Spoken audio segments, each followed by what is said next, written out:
presentation is called Food is Medicine, and there are a few people here who have seen it before, so you can hoot and holler. Probably lots of information you have not heard before. So come on up toward the main stage, and lots of information on my slides, and unfortunately it's a little dim, so come right up front here where you can see the slides.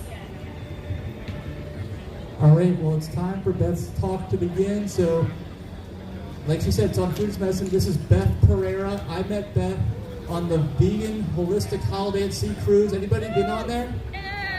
I think I met her in 2017. That was, right? That was actually right before I got my Tesla. So I wasn't on the cruise. I was 17, 18, 19. I did 3 years in a row. The first year I met you. Yeah. So, anyway, Beth we work with PCR having to teach Food for Life classes, so she's really into food as medicine, and that's everything she does is vegan. Everything PCR does is vegan, for that matter, as you heard what Meg was talking about. But Beth is going to talk about how to eat the right foods if your health is a priority, and how the right foods can either hurt you or help you. And that's what our whole talk is about. So Beth, go for it.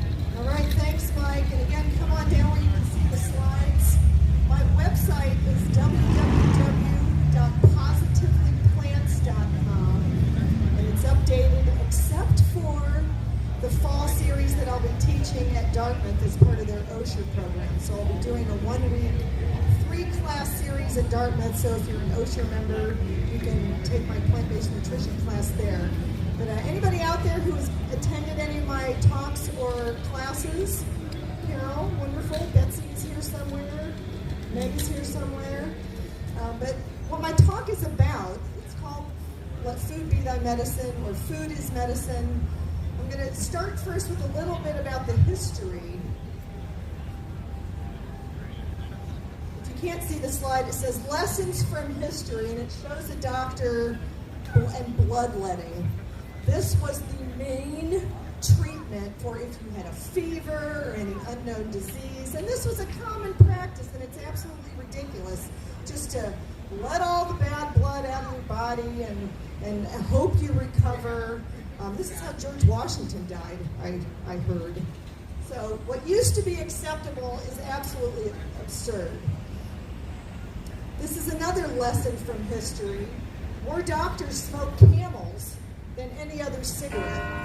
Doctors actually used to recommend cigarettes for relaxation, to unwind, to reduce your stress. And now we know that that's absolutely ridiculous as well. Lessons from history. Along with cigarettes, more doctors eat bacon than any other processed meat. And with all the information we know about processed food, it's absolutely ridiculous. And I tell people all the time, if your doctor is recommending for you to eat any kind of animal products, change doctors. You're not glued to your doctor. I don't care if you've been seeing the same doc for your entire life. Change doctors. The problem, one of the many problems, is that the leading cause of disease, disability, and death in the United States is food, is our diet. It's above accidents, it's above smoking. Food is the biggest problem, yet our physicians and medical people tend not to have nutrition in medical school. The #1 college in the United States that teaches the most hours of nutrition is Tufts in the Boston area, and their students get a whopping 17 hours of nutrition, and that's not 17 credit hours, that's 17 hours. So in one weekend, you could watch a few documentaries on Netflix and read a couple books, and you know more than most medical people about how food affects your health. Problem: the U.S. healthcare system is the 3rd leading cause of death. So when people freak out when I tell them, I haven't been to a doctor for 9 years, and I stopped getting mammograms, and I don't do all that stuff, and they're like, ooh, aren't you afraid something's going to be wrong? It's like, well, if you lay your body out for somebody to find something wrong, they're going to find something wrong with you, and they're going to toss you into the medical mill, and more than likely, especially with cancer, the treatment kills you faster than the disease. So stay out of hospitals, stay out of the doctor's office as much as possible, unless you have a plant-based doctor. So this is a picture of a car, and it's just to emphasize that people take better care of their cars in this country than their own bodies. So you would never take your car to a mechanic who knows nothing about what fuels keep that vehicle running properly. Yet we send our bodies and our loved ones to physicians. And I don't want to pick on doctors, but it's not their fault that nutrition wasn't taught in medical school. But we need to be seeing practitioners who are knowledgeable in what keeps a body running well. This was a headline back in October of 2015. The World Health Organization released its big cancer report. And I'll read it to you. It says that processed meat, cigarettes, and asbestos cause cancer. They were all found to be causes of cancer, not might cause cancer, not maybe. So processed meat was included in the list of things, along with cigarettes and asbestos, that cause cancer. So why is this stuff still being sold? Why is this stuff still in our schools? Why are these foods still in our hospitals? Any guesses? Money. Billion-dollar industries. So, I went on the website of the World Health Organization and I read a little more detail of the report. So when we think of red meat, we think of probably beef, but red meat includes all mammalian muscle. So pick an animal, any animal, that's red meat. Humans are red meat. Processed meat includes anything smoked, fermented, salted fish, and poultry. All of that is included in the processed meat definition. So red meat, ham, sausage, bacon, all processed meats are as dangerous as cigarettes, asbestos, alcohol, and plutonium. Yum. Get them out of your diet. The good news is that you are in control. You can choose what you eat for the most part. Yes, we have food deserts in this country where people don't have access to anything remotely healthy, but in this community, we mostly do. If you have a balcony or a porch or 4 feet square of ground, you can have a garden and grow some of your own food. So the next few slides are just about the current statistics in this country. Right now with cancer, 1 out of 2 men and 1 out of 3 women will be diagnosed with cancer in their lifetime. That's pretty grim. And most people, even most oncologists, have no clue that diet is a major factor in the cause of our most common cancers. Breast cancer, prostate cancer, colon cancer are 3 biggies. Kidney disease, big, triggered by meat. I know you can't see this slide. It's also on the back of my shirt. It shows a bunch of people with their head buried in the sand, and the caption is, when the World Health Organization announced that meat causes cancer. Everybody's, I don't want to hear that. I don't want to hear that. Don't take my chicken away. Diabetes. Megan covered this beautifully. 26 million adults have type 2 diabetes in this country. A lot of people don't even know they have it. Plant-based diet can reverse it in many cases. And like she said, with type 1 diabetics, eating a whole food plant-based diet can reduce insulin need by like 40%. That's huge. That's huge. Heart disease is our #1 killer. It can be completely reversed. Now I'm talking about arterial sclerosis, clogged arteries. I'm not talking about congenital defects or anything like that. But heart disease, which will kill half of Americans. Half of us could be gone because of a heart attack or stroke. Completely reversible on a low-fat, whole foods, plant-based diet. It should be the default diet. Yet you can go to a hospital, have open heart surgery, and the next morning they'll bring you bacon and eggs. For lunch they'll bring you a cheeseburger. For dinner they'll bring you a cheese pizza, because cheese pizza is on the vegetarian menu. It's unbelievable. So hospitals are still serving the very foods that cause the diseases that cause people to be in the hospital in the first place. And that's starting to change, and it just can't change fast enough. Did anybody watch, hopefully not, but did anybody watch the show The Biggest Loser when it was on TV a few seasons ago? This is a photograph of Bob Harper, who was the personal trainer. He's the one that helped people lose a lot of weight. He's muscular, and he had what should have been a fatal heart attack, I think 2 Februaries ago. The only reason he's alive is because when he was at his gym when he had his fatal heart attack, and there happened to be a physician in the gym near him who gave him CPR until the paramedics arrived. He should be dead. So my point is that what you look like on the outside is not necessarily as important as what you look like on the inside. He was using oil and fish, and he was on one of those morning TV shows teaching everybody how to put butter in their coffee. This is going to make you healthy. It's like, no. And then he had a heart attack and went back to a plant-based diet, I believe. And then weight, 2 out of 3 adults. This is a picture of our Statue of Liberty in an obese version. 2 out of 3 adults, 1 out of 3 children are obese. And this is just, each one of these diseases can bankrupt our economy. So altogether, it's just crazy. Dementia, Alzheimer's. I bet a lot of you had absolutely no idea, no inclination that diet is related to dementia. Just like the arteries in our hearts can get clogged, leading to a heart attack, the arteries, the tiny vessels in our brains can get clogged, leading to strokes, cognitive decline, dementia. Nobody wants that. It's the 6th leading cause of death. Alzheimer's. I lost a grandmother to Alzheimer's, and it's a tragic disease, and I bet a lot of you know people, maybe you're a caretaker for someone with dementia, and it's heartbreaking.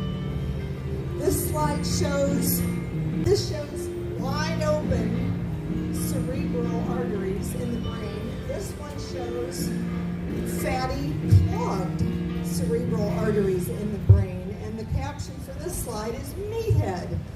Which person is eating the heavy animal-based diet? It's the one with all the clogged cerebral arteries. So it's the food. What runs in the family is the food. People come to my Food for Life classes and they say, okay, I hear what you're saying, but diabetes runs in my family. Obesity runs in my family. Heart disease runs in my family. Arthritis runs in my family. But family members tend to eat similarly. So if you have a family that's full of disease, you're probably all eating a very similar diet. The recipes get passed down through the generations. So I don't eat the way a lot of people in my family eat. I'm the only vegan in my immediate family, with the exception of my older brother who has stage 4 pancreatic cancer. He was told he had 18 months to 2 years to live, and that was 6 years ago. And he's not entirely plant-based, but he's probably 90% there. And I know that has a huge part in why he's still alive right now. His doctors just think he's a miracle. It's like, no, it's the food. So the good news again is you can choose healthy. The definition of healthy to me, healthy foods are those which do not cause, which are not linked to disease in humans. I hear that M word all the time. Oh, and everything in moderation is okay. Well, how much poison is okay? How many cigarettes okay? How much meth is okay? If it's poison, it's poison. So 0 is the best amount of poison. This slide shows chicken and why not to eat it. Americans are consuming over 1 million chickens an hour. And that statistic is several years. Isn't that gross? I mean, there is no way to process that many individual birds and have them be anywhere near clean. You're eating just the yuck. Chicken is not better than beef. It's almost as fatty.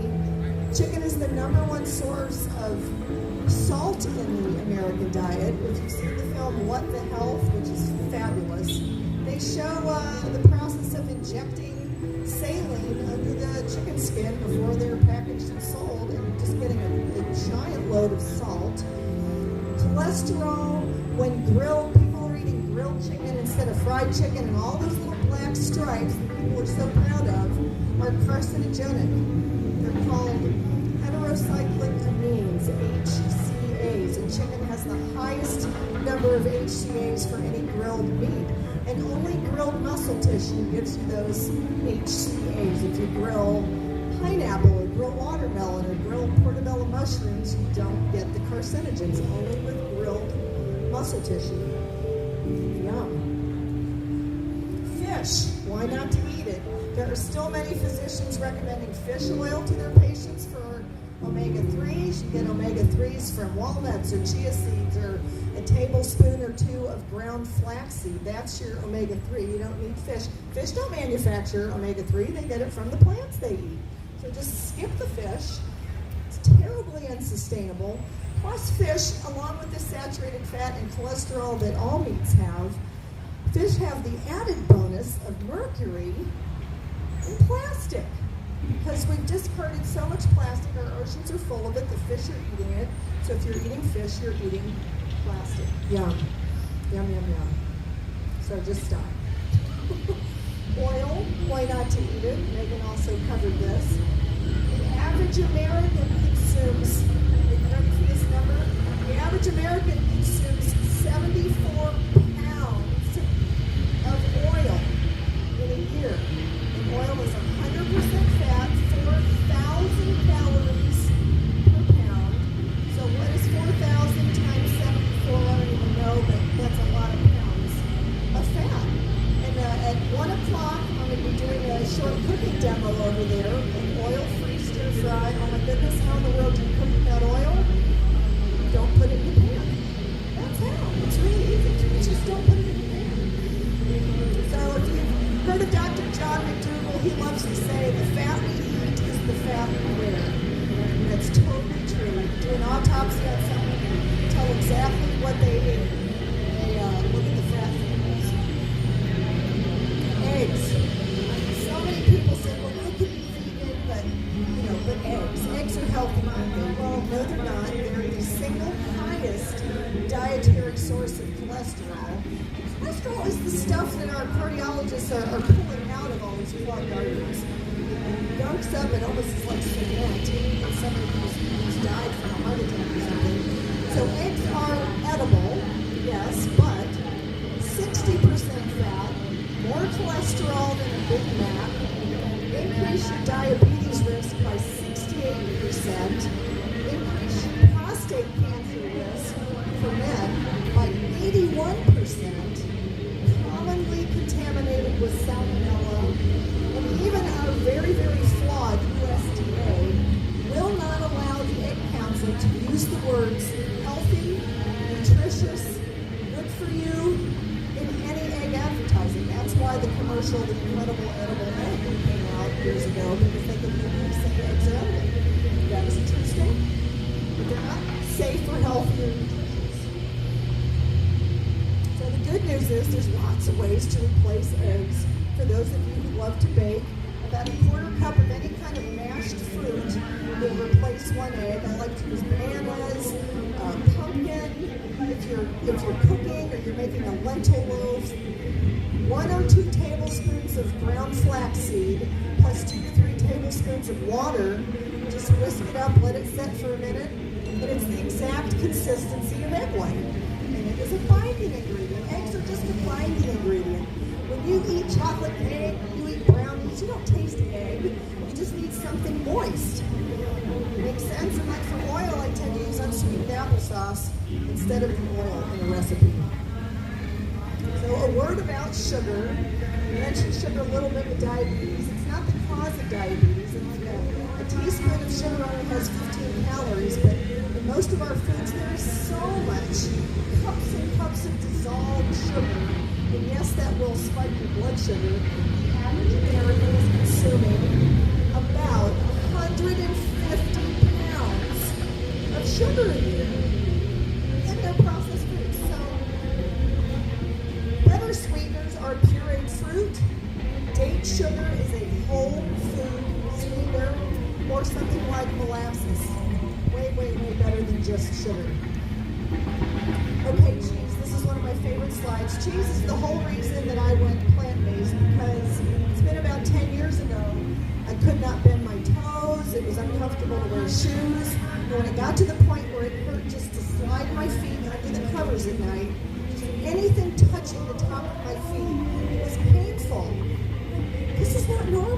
was like in my late 40s at the time. So I started searching around online. I was not vegan. I was not looking at vegan websites. I just started Googling, arthritis or gout or joint pain, inflammation. And everything I came up with said that dairy was the number one trigger for all that stuff. Dairy products. And just so you know, dairy products means products that contain cow's milk.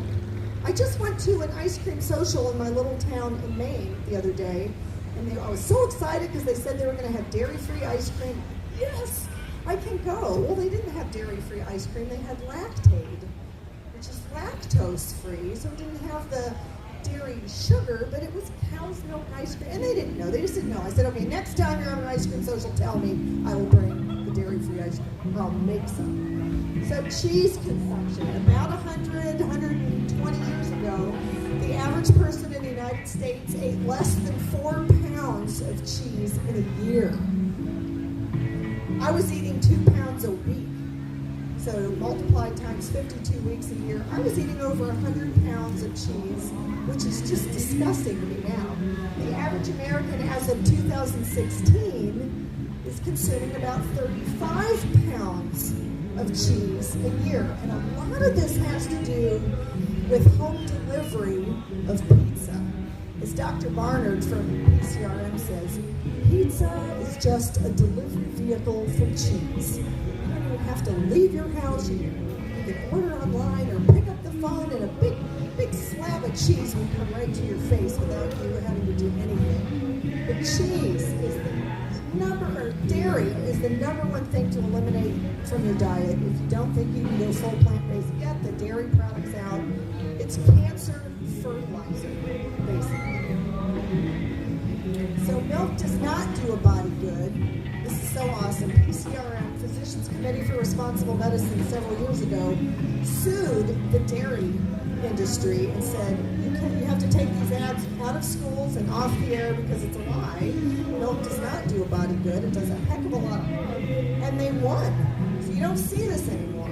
You see other slogans. So we're going to work on that next. But milk does not do a body good. The average American consumes over 605 pounds of dairy products a year. That's milk, cheese, butter, ice cream, yogurt. And I hate to burst your bubble, but yogurt, if it's made with dairy products, is not a health food. I don't know how many probiotics are in there.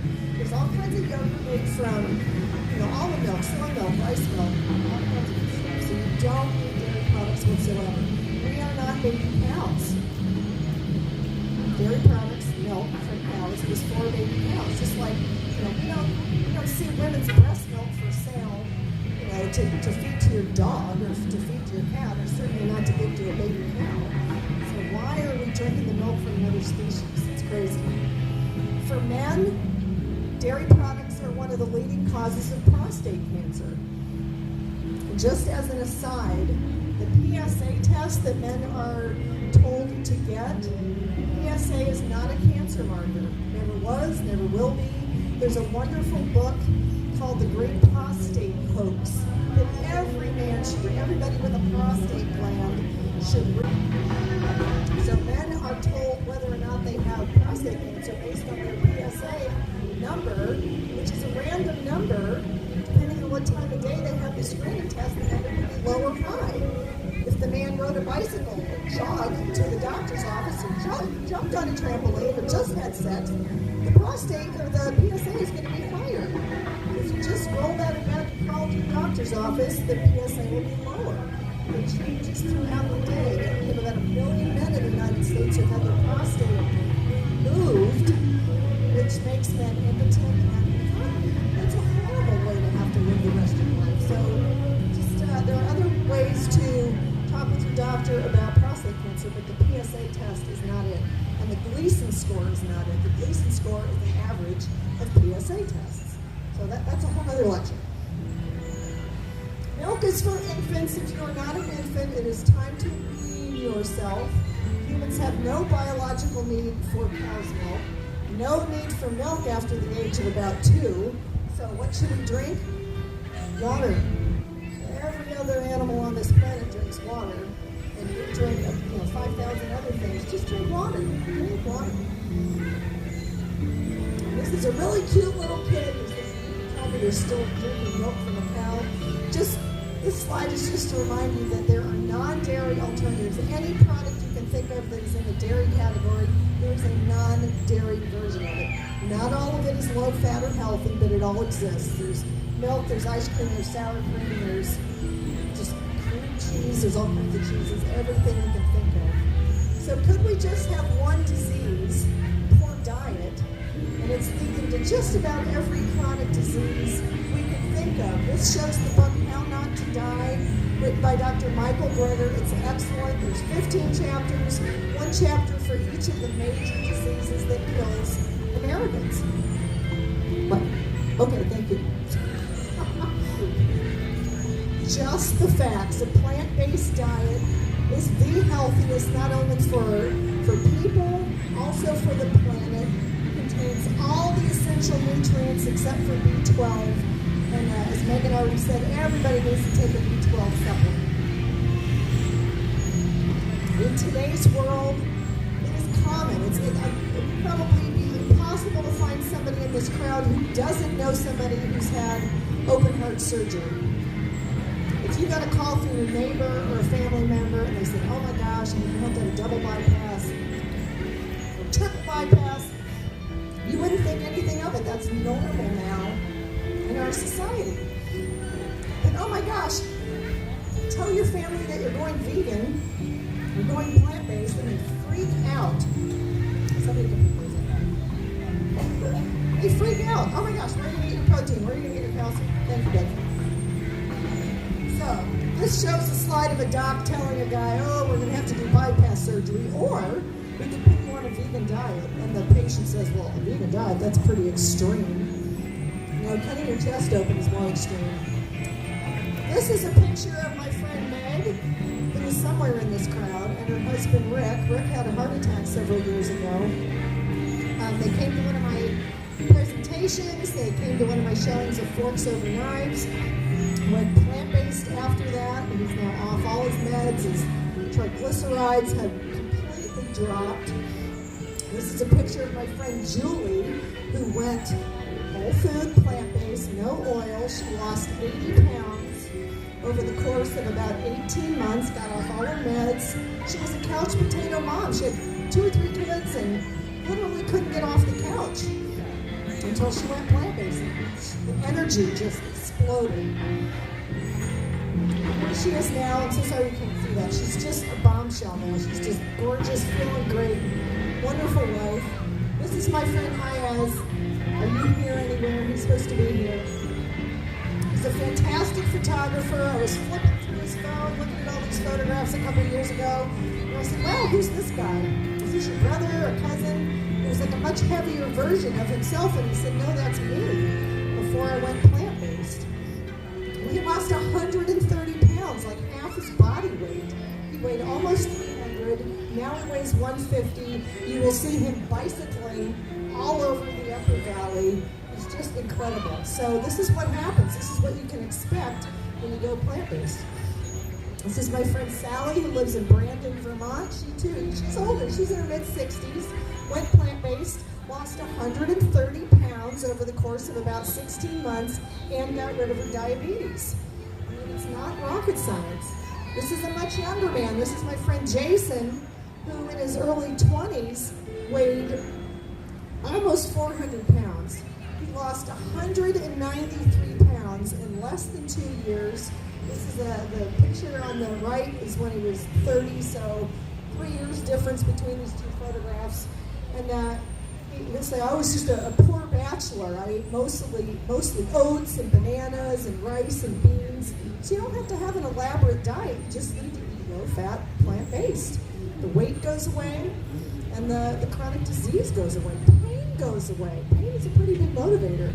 This is a picture of Dr. Benjamin Spock, who wrote the most popular book on the planet, aside from the Bible, the Baby and Child Care book. And he actually revised it at the age of 88 when he went plant-based and felt so much better. He's like, I have to tell all these parents that their kids don't need dairy, their kids don't need meat, they're much healthier without it. What about your strength? Oh my gosh, there's countless athletes who have run faster, jumped higher, gained muscle mass, gotten stronger. On the left here is a picture of Patrick Baboulian. He's going to be in an upcoming film, comes out in September, called Game Changer. He says to be strong, I'm going to do my best Patrick imitation, to be strong as an ox, don't eat the ox. Eat what the ox is eating, which is grass, greens. Eat your greens. Eat lots of greens. It's precious. So Game Changers comes out. They're going to have a worldwide premiere on September 16th. You can go online and get your tickets. 500 theaters around the country, around the world. So go see the Game Changers. It is aimed mostly at our meat-eating men. My classes are full of women, and there might be one or two men, and most of the women tell me, well, I'm not willing to eat this way, but my husband, but my 3 sons.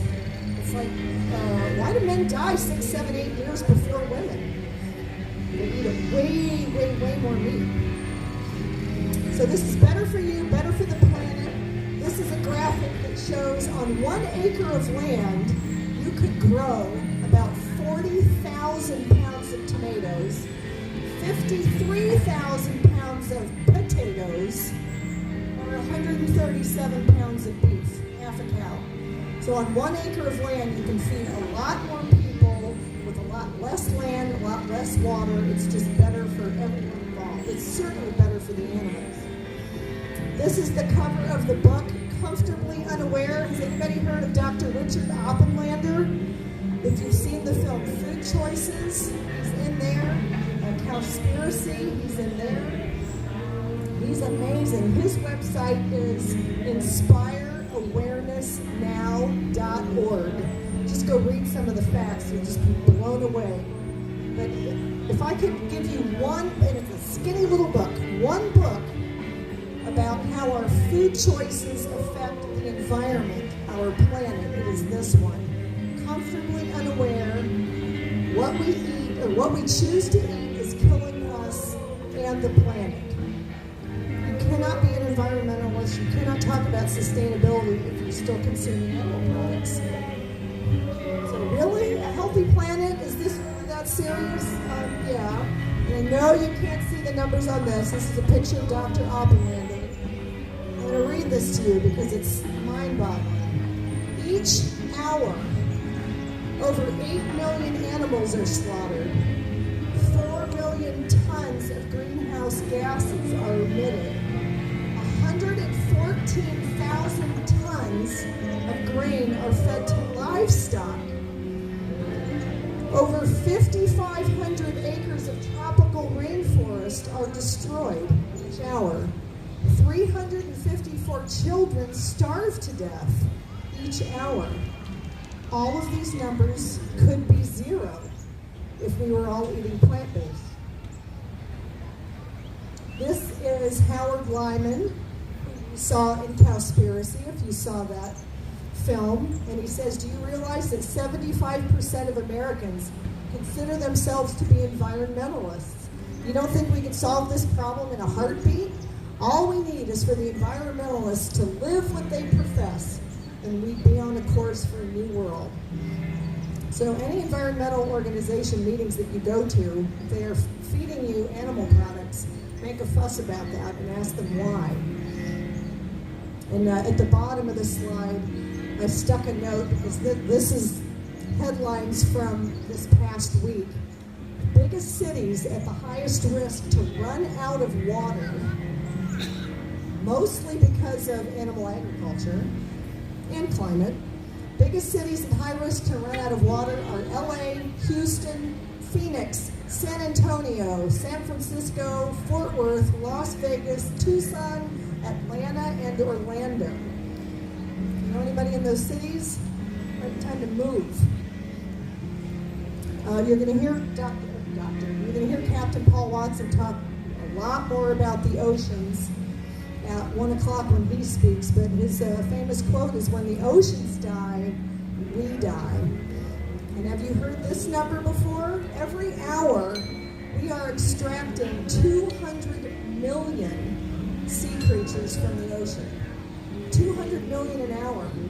There's no such thing as sustainable fishing. You cannot extract 200 million anyones from their habitat and expect that habitat to survive. It's just crazy. Jacques Cousteau, who has been gone for many, many years, said that man may or may not be part of the plan that nature has for the future of Earth. He said that, 20-some years ago. So we really have to listen to the scientists. I heard one quote that was just awesome.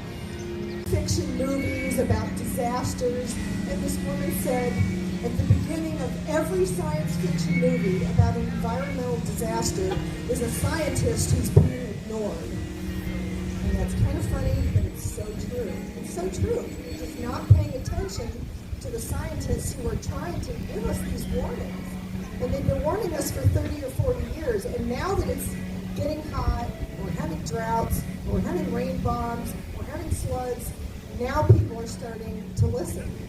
And it may or may not be too late. So can we really change? This is my favorite quote from Tony Robbins. He says, change happens when the pain of staying the same is greater than the pain of change. The pain of staying the same is greater. So for me, I would kind of like to be able to walk. I'd kind of like to be able to put shoes on.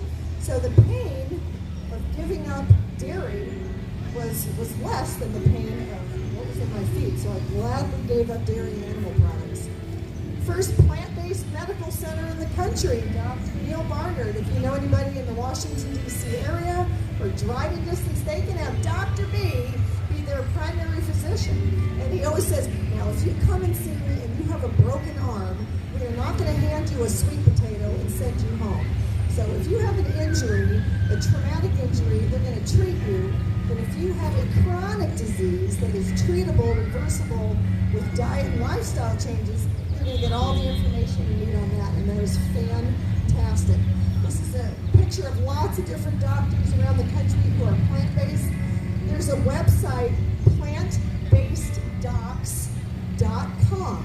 You can go to aPlantBasedDiet.org and hopefully find a plant-based knowledgeable physician in your area.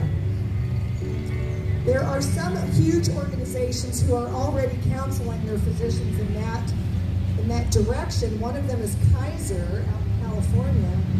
They recommend to their physicians to watch the film Forks Over Knives. Wow, maybe you could watch it too. They also recommend for their physicians to read 3 books. Dr. Neil Barnard's Program for Reversing Diabetes, Dr. T. Colin Campbell's The China Study, which is mostly about cancer and the dairy link to cancer, and then Dr. Caldwell Esselstyn's Prevent and Reverse Heart Disease. Read those 3 books, and you will know so much. You know everything I know. Read those books. So how do we change our healthcare system? When somebody has a chronic illness, food, lifestyle changes needs to be the first course of treatment.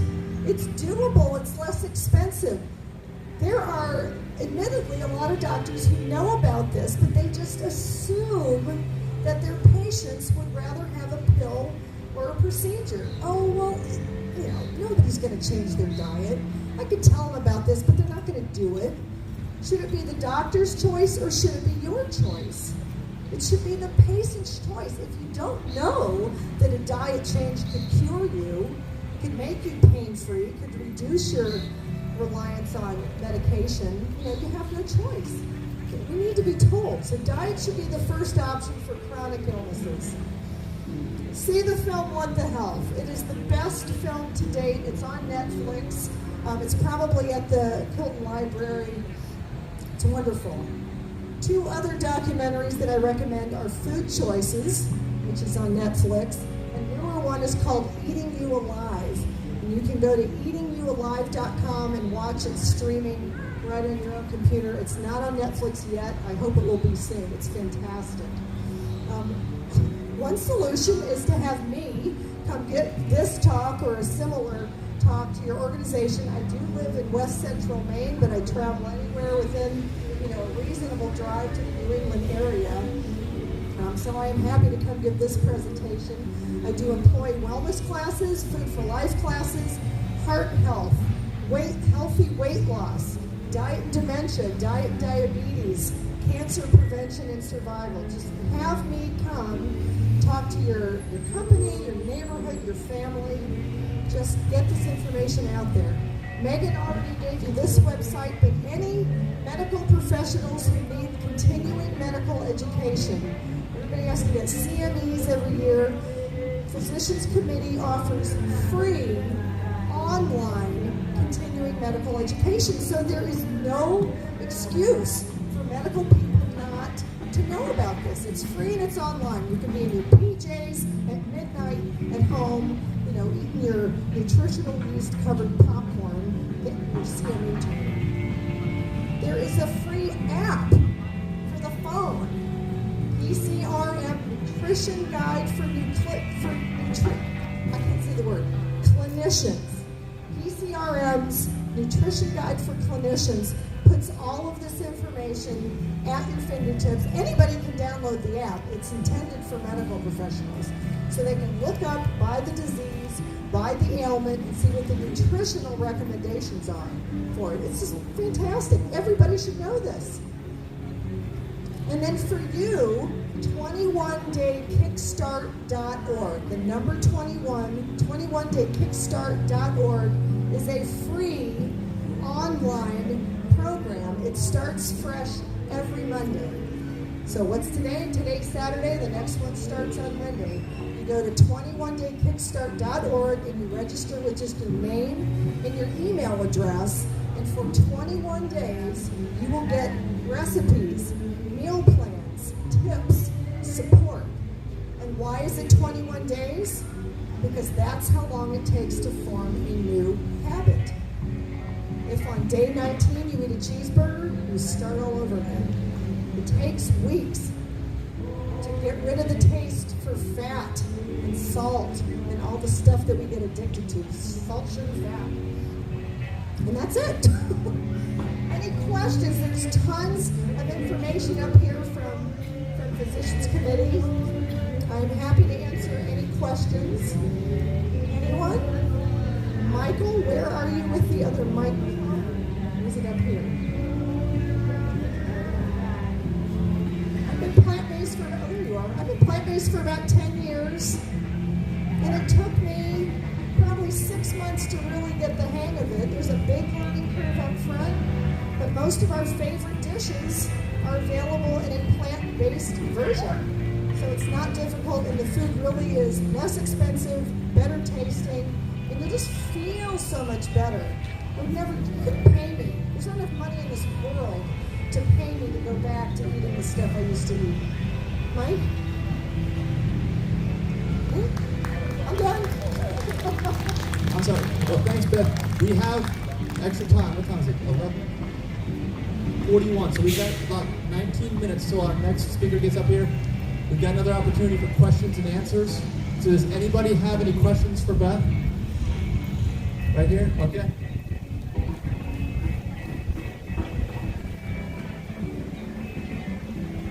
Hi, Beth. Thank you for the talk that you gave. I think it's really interesting and it's great to have that information. I have a question about evidence-based research with plant-based nutrition and recovery from addictions.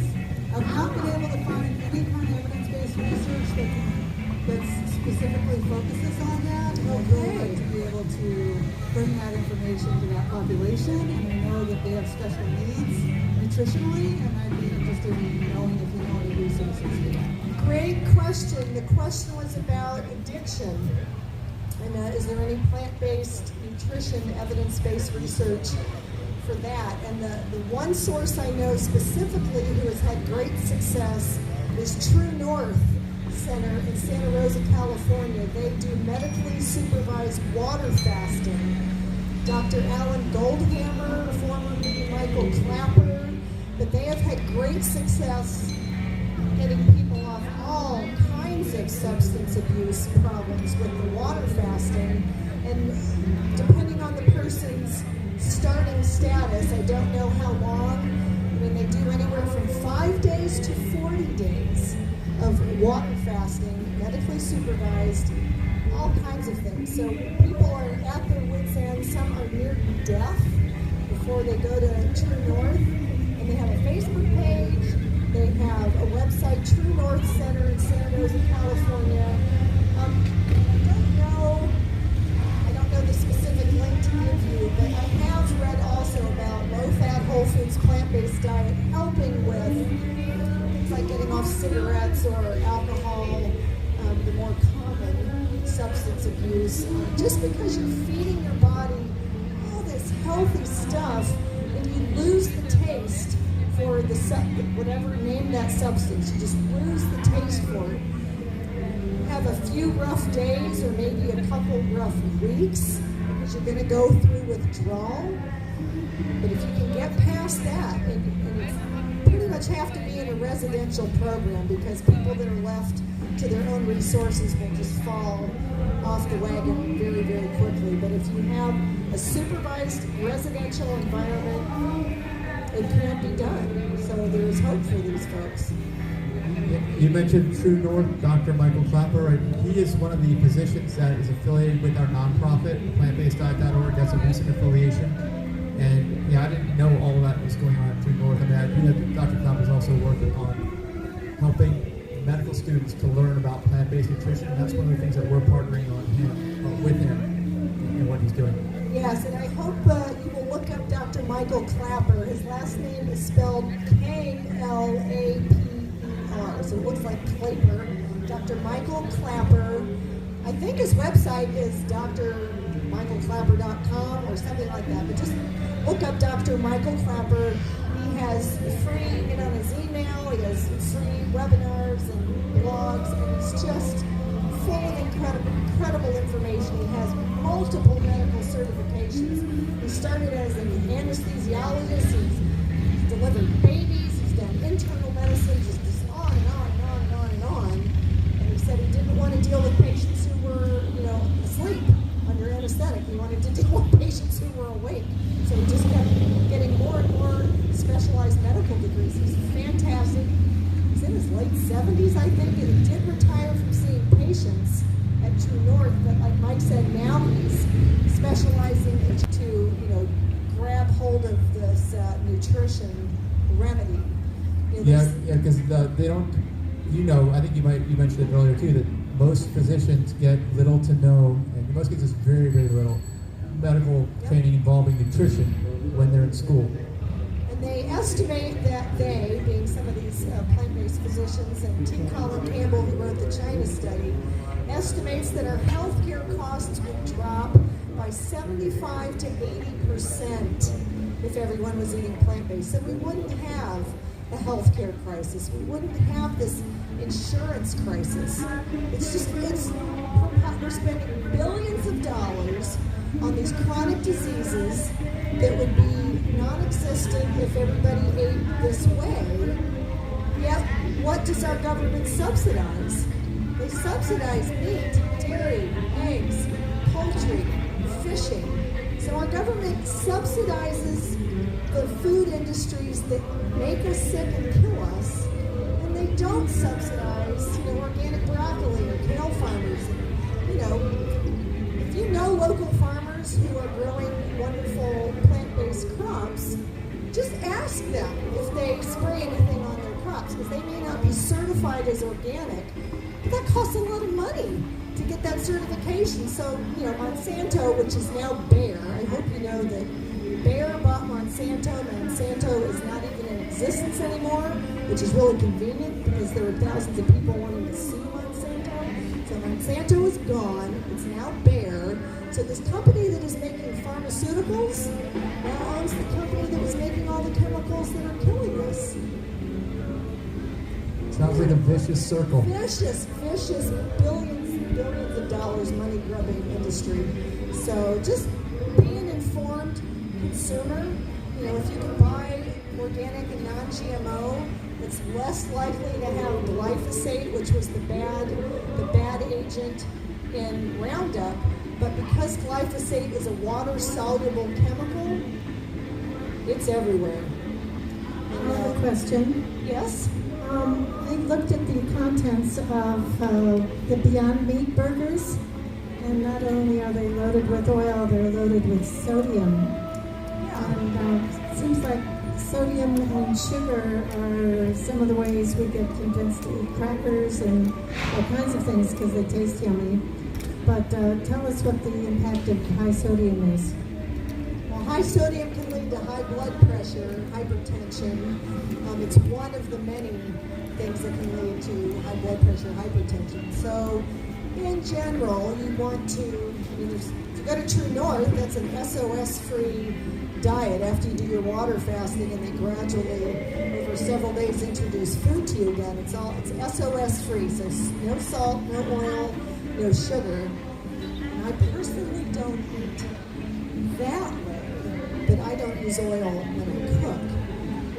And I rarely salt anything. I might spritz a little soy sauce on something, or salt in the soy sauce. But good question, Carol. And you just, the best foods you could possibly eat are foods that don't have a list of ingredients. They are the ingredients. Beans, rice, quinoa, the entire produce department. All those wonderful fruits and vegetables that don't have an ingredient list, because they are the ingredients. That is the definition of whole foods. They're as close to what grows out of the ground as possible, and the least processed. The exception is like tempeh, tofu, which are lightly processed, hopefully organic soybeans. Yeah, I want to mention too that I know we talked about in the last talk with Megan Jardine that these are really I view them as transition products. It's someone who has spent most of their life on the standard American diet, and it's hard to just erase all of that and make a giant leap into something completely different. So I see the value as a transition product, but not long term. Just to get you off of what you know you need to get off of. Exactly. There's lots of transition foods out there, lots of faux lunch meats and fake eggs and fake beef, fake chicken. There's lots of things, and like you said, great transition foods for people who are used to eating meat at every single meal. But there are people, mostly because of health reasons, that just go cold turkey and just switch their diet overnight. And I didn't switch my diet overnight, but I switched it. I got rid of dairy all in one fell swoop, and then over the course of the next couple of months, I got all the other animal products out of my life. And like I say, you feel so much better. It's night and day. It's a different person.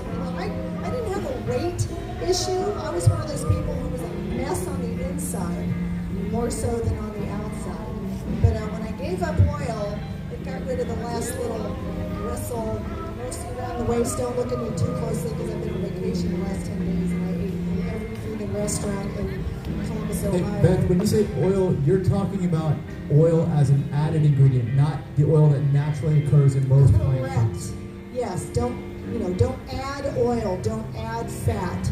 You can buy fake. You can buy vegan butter. There's lots of things that are vegan, but if they're still high fat, if you need to lose weight, if you already have a chronic disease, then fat is not your friend. And when you're carrying excess body weight, that excess fat is not just sitting there making you look plump. The excess fat on your body is a hormone factory. So you are at higher risk for all the hormone-driven cancers when you're carrying extra weight. And that's even vegan diets that will allow it to happen? Yeah, vegan just means no animal products. There's lots of vegan products that are still incredibly high fat. The vegan mayonnaise and vegan sour cream and vegan cream cheese, delicious. I've tried them. Vegan cheeses, they're high fat because they're primarily oil. So again, if you already have chronic disease, if you need to lose a considerable amount of weight, forego those. Even nuts and seeds, like Dr. Caldwell Esselstyn's heart disease reversal diet, his patients who are eating for their life are eating greens 5 or 6 times a day. Breakfast snack, lunch snack, dinner snack. Greens every time you feed yourself. No nuts, no seeds, no avocados, no olives, because those are the extremely high fat plant foods, because they are eating for their life. So you don't cheat when you're eating for your life. If you're a healthy weight and you are not carrying around a chronic disease, then you might eat some of the higher fat stuff a little bit. If every snack is nuts, you're going to put on weight. If every snack is trail mix that's nuts, seeds, coconut. Thank God with those ingredients. Because a lot of the processed vegan foods have all those things in you just mentioned. Oh yeah. So processed food is processed food, not healthy. Vegan is Oreos and Twizzlers. You can buy vegan marshmallows. They don't, anyway. Yeah, you mentioned Dr. Caldwell Esselstyn. I was on the vegan cruise, the Holistic Holiday Sea, and on our YouTube channel, aPlantBasedDiet.org, is his full talk. It's in 2 parts. How to make yourself heart attack proof. I just recorded that a few months ago, and just check out our YouTube channel, and you'll find it there. And you also mentioned, no added oil. I want to reiterate that we have a certification that we do for free with a nonprofit, which is for anyone that serves food, anyone that sells food, anyone that produces food for sale or to give away, that deals with what you just said, Beth. We only certify foods that have no oil as an added ingredient and are also vegan. And we have one here today. Mama Says, it's in the back right corner. You'll see the certified logo. All their food is exactly what she's talking about. If you're concerned about your health, you want to head straight over there. Mama Says. I can't wait to check them out. Awesome. Yeah, anybody else have any other questions? Yeah. Follow up on the oil question. It seems like not all oils are equally bad. So if you wanted to use little oil, which ones do you think would be the best to choose? Okay, this was addressed by Dr. Michael Greger.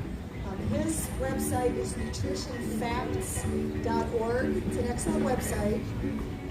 It is really, really hard for me to even say the words that one oil is better than another because they're all 100% fat. Probably coconut oil, palm oil is the worst. If you want a few drops of oil in your diet, unbelievably, the healthiest is canola oil, not olive oil. But again, if you have chronic disease or weight to lose, do not add oil and look for products that don't have oil in them. Something as simple as like spaghetti sauce. If you're buying spaghetti sauce in a jar, some of them have sugar and oil and some of them don't. So choose the ones that are oil-free. But that kind of blew me away when you said canola oil was the healthiest. But they're all 100% fat. Just, I guess the canola oil is a little bit more omega-3 fats and a little bit less omega-6 fats. But oil, basically, if you take a healthy food and you just rub it out, then you're saving the fat. You've just gotten rid of all the fiber. There's zero fiber in any oil.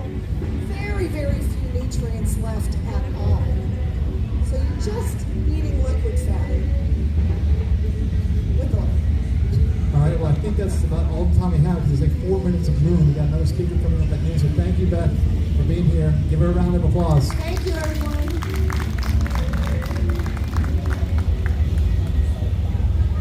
My cooking demo is at 1 o'clock, and I'm doing an oil-free stir fry. Come see, right over there. Yeah, 1 o'clock cooking demos for Beth. And the cooking demos, if you need to know where they are, head back to the tents, look to the left. It's the one tent under the shade all by itself. That's where the cooking demos are. So just keep an eye on that. There'll be at least one more, at least Beth's, maybe another one too.